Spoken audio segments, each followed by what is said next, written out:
क्या हम ये उम्मीद कर सकते हैं कि इस मुल्क का सुप्रीम कोर्ट बिल्किस बानो को की उस आवाज को भी सुनेगा?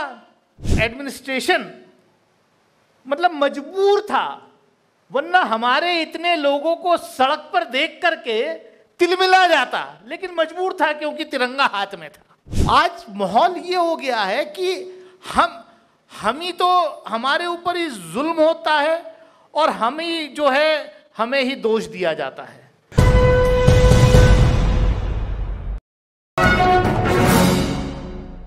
कि आज जो हालात हैं मुल्क में, अदीप भाई ने लिंचिंग की बात करी। 2018 में सुप्रीम कोर्ट ने जजमेंट दिया कि लिंचिंग के ऊपर कानून बनना चाहिए। जब से दुनिया भर के कानून बन गए, एक सेशन में रिकॉर्ड कायम हो गया कानून हटाने से लेकर के और बनाने तक का।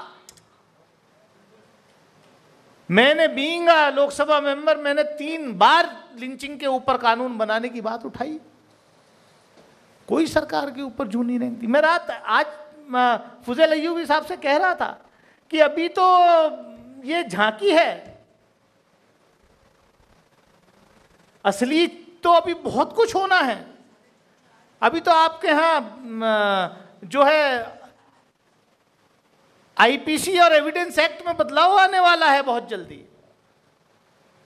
अभी तो ये हालत होने वाली है कि जैसे यूएपीए में आपको अपने आप साबित करना है, अगर आपके ऊपर केस कर दिया कि साहब मैं दोषी नहीं हूं, मैं गुनहगार नहीं हूं, या पीएमएलए में आपको साबित करना है, हम जा कहां रहे हैं? हम लोग सोए हुए हैं।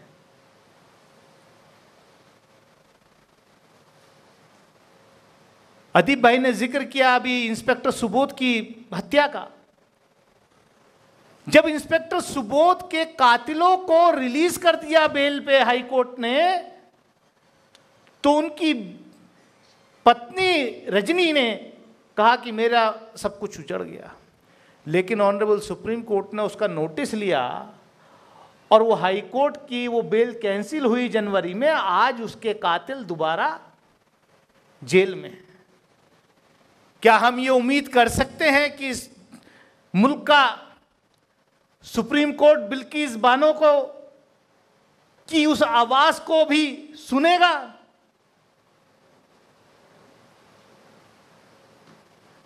बहुत अच्छा लगता है हम मंच से भाषण दे रहे, नारी का सम्मान होना चाहिए, लेकिन होता उसके उल्टे है। मैं ज्यादा कुछ कहना नहीं चाहता, मैं तो इतना ही कहूंगा, मैं उस कन्वेंशन में था, अदीप भाई ने जो बुलाया था, और मैंने वादा किया था अदीप भाई से कि आप जहां मेरी जरूरत समझेंगे, क्योंकि ये पार्टी पॉलिटिक्स का मसला नहीं है, पार्टी वाटियां बहुत हो गई, फिरके बहुत हो गए, ईगोज बहुत सेटल कर ली हम लोगों ने, इसी में उलझ के रह जाते। मैं तो मुल्क के अंदर हर उस कॉज के साथ हूं जो मजलूम के खिलाफ आवाज उठाता है, हर उस ऑर्गेनाइजेशन के साथ हूं जहां पर जुल्म होता है बगैर जात और मजहब के, किसी के भी ऊपर हो, उसके खिलाफ आवाज उठाने के लिए मैं तो हमेशा तैयार रहता हूं और उठाने का काम करता हूं। क्योंकि हालात जैसा कहा कि हमें दोस्त बनाने पड़ेंगे। आज माहौल ये हो गया है कि हम ही तो, हमारे ऊपर ही जुल्म होता है और हम ही जो है, हमें ही दोष दिया जाता है कि you are responsible for it. उससे हमें बाहर निकलना पड़ेगा। मैं ज़्यादा कुछ ना कहते हुए मैं इतना ही कहूँगा कि ये ऑर्गेनाइजेशन जो बनाया है Indian Muslims for human rights, इसके पीछे जो सोच और जज्बा है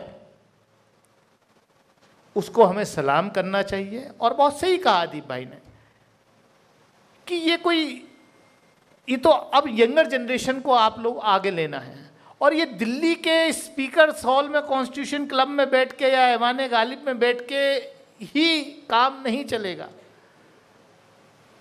मुल्क के कोने कोने में जो संजीदा लोग हैं, जो तंजीमें चला रहे हैं, उनको अपने इख्तलाफात भुला करके एक प्लेटफॉर्म पर आना पड़ेगा। आज क्या होता है, माफ़ कीजिएगा, कि आज आम वो इंसान जो डेमोक्रेसी में यकीन रखता है, जो जुल्म के खिलाफ अपनी आवाज़ उठाना चाहता है, वो बयान देने से, ट्विटर और फेसबुक पे लिखने से डरता है कि मेरे खिलाफ कहां पर मुकदमा हो जाएगा।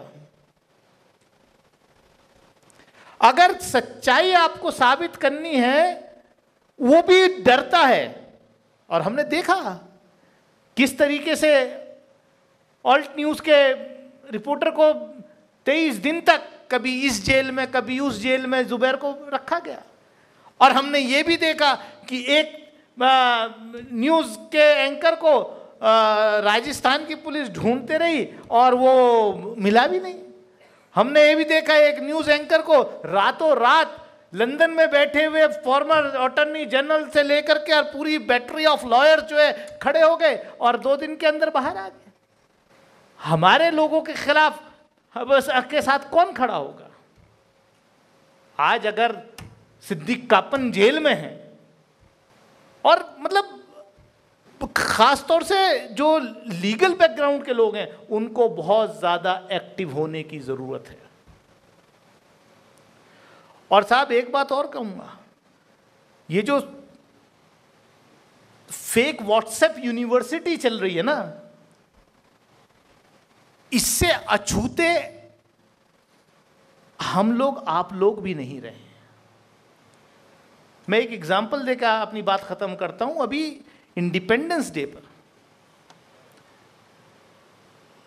वो बात तो कह दी अदीब भाई ने कि जब उन लोगों ने तो झंडा हमने संभाला, उन्होंने तो 52 साल तक झंडा भी नहीं अपने हेडक्वार्टर्स पे फहराया। मैंने तो ये बात इसी सेशन में लोकसभा में ऑन रिकॉर्ड कही, तो सारे तिलमिला गए, पार्लियामेंट्री अफेयर्स मिनिस्टर से लेकर के सब खड़े हो गए। मैंने कहा साहब मैं क्या गलत कह रहा हूँ? बोले साहब आरएसएस का नाम क्यों ले दिया? मैंने कहा मैंने क्या गलत ले दिया? क्या 52 साल तक हेडक्वार्टर्स पे उन्होंने अपने झंडा फहराया? मैंने गलत क्या कह दिया? यूँ नहीं वो रिकॉर्ड पे नहीं जाना चाहिए, आरएसएस का नाम क्यों लिया? अरे इस देश के प्रधानमंत्री से लेकर मेजॉरिटी जो सदन में बैठी है वो आरएसएस से है आज की डेट में। लेकिन मैं जो कहना चाह रहा कि 75 साल आज़ादी का अमृत महोत्सव इतना चला।